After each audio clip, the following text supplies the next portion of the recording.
Whatever you see in the nation,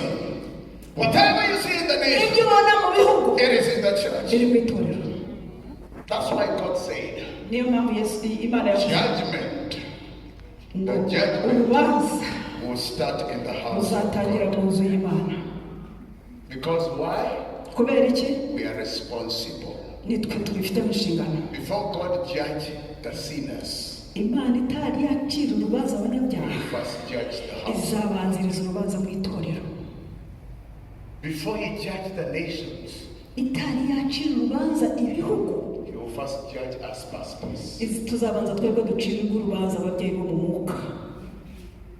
Because we are the problem. It's not politicians. It's not even Satan. It is us the problem. Nations are waiting for us. And we are here busy fighting one another. We are busy, opposing each other. We are busy tearing one another. I know what I'm talking about. I've been a pastor for over 25 years. And I've worked in different nations. And I can tell you, the biggest problem God can ever give to you is to work to bring pastors together.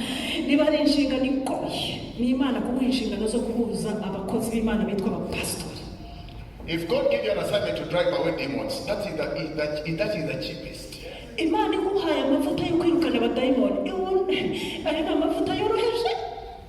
If God sent you to the non-believers, those are the most wonderful.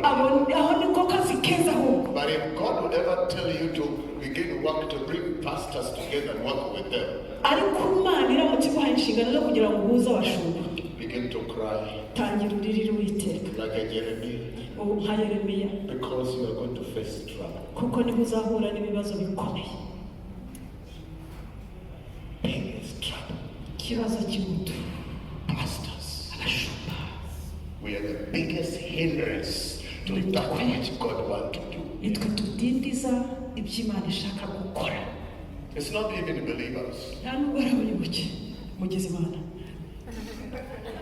It's not believers, it's pastors. Now, a meeting like this,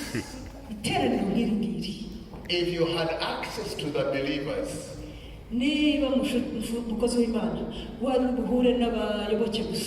find out to reach them, this place will be full. But when you tell the pastors, send us your people, they take your invitation and they put it in fire and burn it. And if you tell me, oh, woman of God, this is great. Oh, it is so wonderful. We are going to come.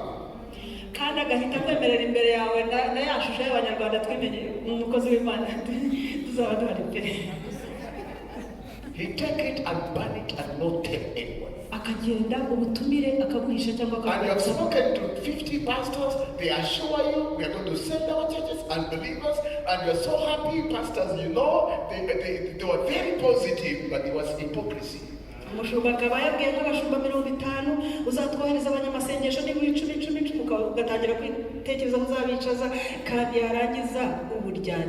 don't send anyone and we don't even appear and we don't even apologize. The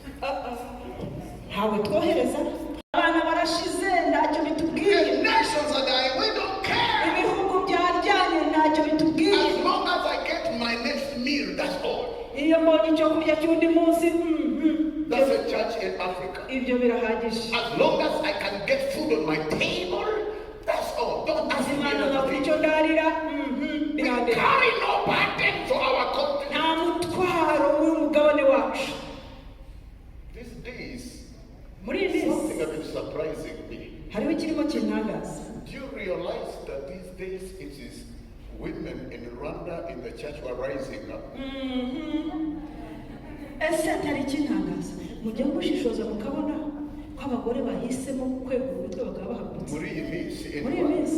Women are rising.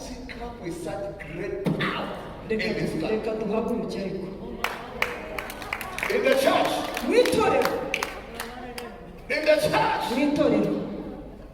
On Saturday, Pastor Julian, she held a crusade down here in Nyabisindu.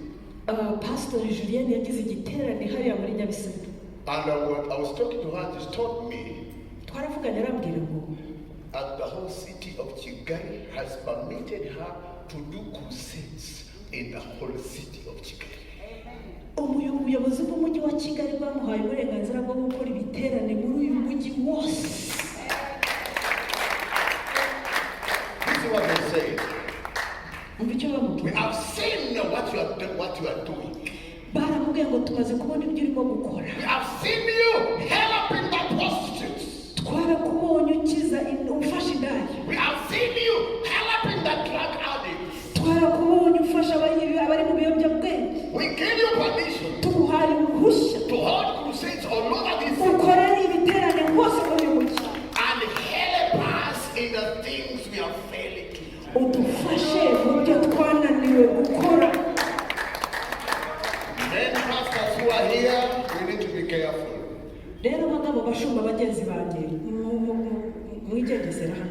Because God may be doing what He did in the time of Deborah.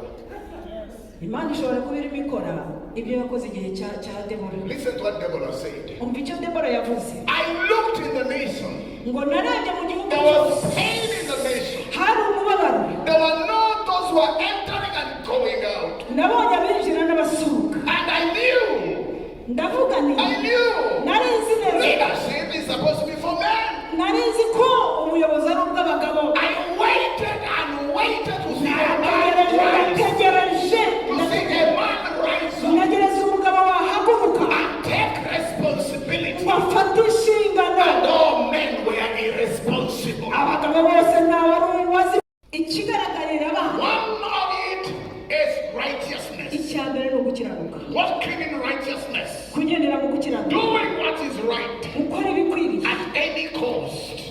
Somebody say hallelujah. Number 2. The sign of maturity, the signs of sons. Sons are laid by the Holy Spirit. Chapter 4 verse 1. The Bible says when Jesus had been baptized, He was laid by the Holy Spirit. Children are led by the flesh. Children are led by the world. But sons are led by the Holy Spirit. Romans chapter 8 verse 14. The Bible says, as many as led by the Holy Ghost, they are the sons of God. They are the sons of God. Jesus was led by the Holy Ghost because he was no longer a child. Jesus walked in all righteousness because he was a son. Number 3, Jesus walked in humility. He submitted under John. John said, no, I cannot do that. To fulfill all righteousness.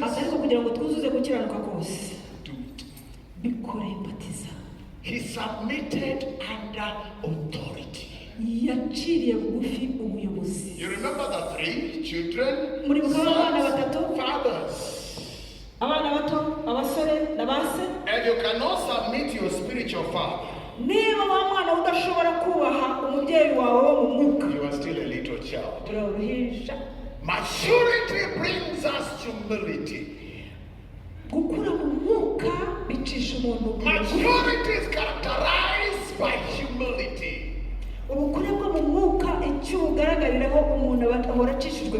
Somebody say amen.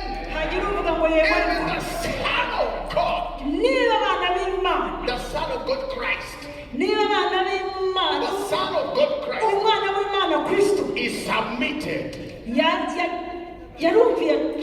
to human authority. ubuyobozi bw'umuntu. If you are too big to be humble, niba uri munini cyane ku buryo utakwicisha bugufi, then you are too small to be given authority. ubwo uri uruhinja cyane ku buryo utahabwa If you n'inshingano. are too big to be under authority, niba uri igihangange cyane ku buryo utajya munsi then you are too y'ubuyobozi, small, God can never put you in authority. ubwo uri umwana cyane ku buryo utahabwa inshingano. And you cannot be under authority. niba utaba munsi You y'ubuyobozi, cannot handle authority. nta nubwo washobora ubuyobozi Go to wahabwa. many churches. Go to many churches. jya mu nsengero nyinshi, All you find are dictators. abo uzabona na abanyagitugu. bene nkabo abanyagitugu. They are called the Nicolaitans. Nicolaitans, the Bible calls them. You know, they arrest and take captives of all the church members. baragenda bagafata mpiri abo bayobora. When a Nicolaitan is your pastor, iyo utegekesha igitugu ari umushumba wawe, then you'll be a captive as long as you live under him. uzaba imbata. Say amen.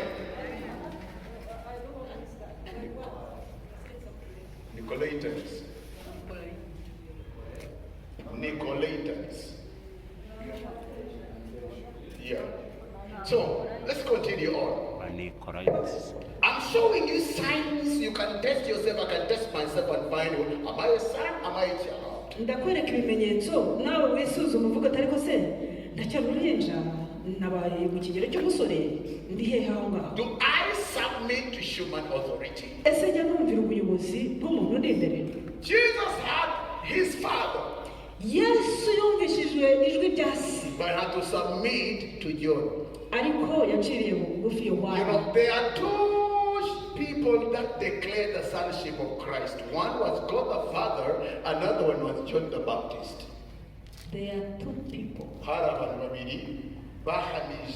first one is sons and daughters. These are not physical sons. aba ntabwo ari abasore n'inkumi These abamureba, are spiritual sons. ni abasore n'inkumi When b'umwuka. Jesus matured to sonship, yesu avuye kuba uruhinja abaye umusore ukuze, the Father gave him the Holy Spirit. ise yamuhaye umwuka we. Jesus raised up disciples. noneho yesu abona gukuza intumwa. When they were mature, bamaze gukura, on the day of Pentecost, ku munsi wa pentekote, they were no longer disciples but apostles. ntabwo bari bakiri abigishwa ahubwo babaye What intumwa. happened? He gave them the Holy Spirit. abasukaho umwuka wera. Anointing is not for babies. gusigwa kw'amavuta ntabwo basiga ibintu. Anointing is for sons. amavuta asigwa abakuze, abana bakuze. Number 4. icyakane You started them in Matthew chapter 4. turabibona muri matayo igice cya kane. Number 4. icyakane Sons, they are full of the word of God. ikigaragaza umwana w'imana aba afite ijambo ririmo rimugwiriwe. Every time Satan tempted Jesus, he said, it is written. inshuro nyinshi cyane satani yateraga yesu yaramubwira ati biranditswe. It is written. haranditswe ngo. It is written. haranditswe ngo. When you read the book of Matthew, usomye muri matayo yose, that's why it is written. It is written. It's repeated so many times. irya jambo rivuga ngo haranditswe haranditswe haranditswe bivugwa inshuro nyinshi. Abasore, Muri-